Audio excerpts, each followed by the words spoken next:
So here I'm gonna take it another step further and continue to desensitize her. So here where I have her now, I don't really have a sturdy fence to get up on and kind of get over her.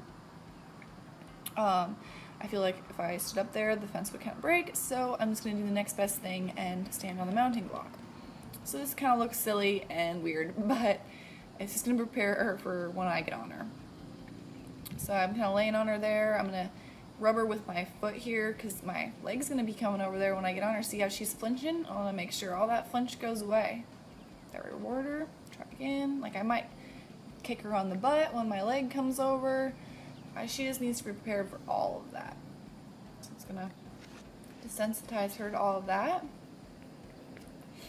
Just going to pat on her. That's what I'm going to do when I ride her. I'm going to pat her behind the saddle. I'm going to pat her up on the neck. She just needs to be ready for all of that stuff. And plus, some horses just get worried from having you above them in general. It's a different position. They don't usually see you up there, so they could get a little worried. She moves around there, so I'm going to keep rubbing her until she stands still. It's a little harder on the mounting block, but it's not a big deal. I'll just start again. Ideally, you do want to go and do this from a sturdy fence, but sometimes you gotta work with what you have, so we're going to do the next best thing. And you do have to be a little bit flexible for this. If you can't necessarily do this, then I would suggest having a friend do it, having your kids do it, someone who's more flexible who can kind of rub all over your pony for you. So there I'm going to rub her on the butt. Like if I were getting on and I were to kick her, she wouldn't freak out if that happened.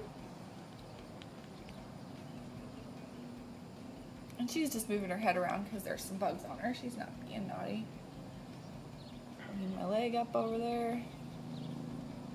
Like she'd see it once I go to ride her. And when I want to do this from the fence. She's just moving because there's some bugs after her. But when I do this from the fence, I could actually sit on her from a fence. So I'm going to try and figure out how I can get that done. But this is going to be the closest thing that I can do with her right now. And then I'm just going to bump up on the halter to get her to come and come stand near me. There we go.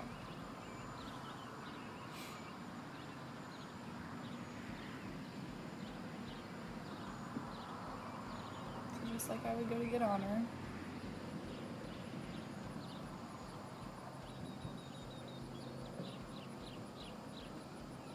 It is a little bit harder on the left side because I'm so used to getting on, or on the right side because I'm so used to getting on from the left side, but I was a little sore after this, but it's worth it in the end. Just lean on her, my weight all over on her, rub her on the other side, pat her where my leg will go, because she needs to get used to seeing me on both sides of her body. Keep her head straight or slightly bent toward me. There, and she looks so relaxed there. She's really doing a great job. You do want to do the lesson on both sides of her body. I'm just showing you this one side, but I did the exact same thing on her left side. And we'll just work on that for a couple of days.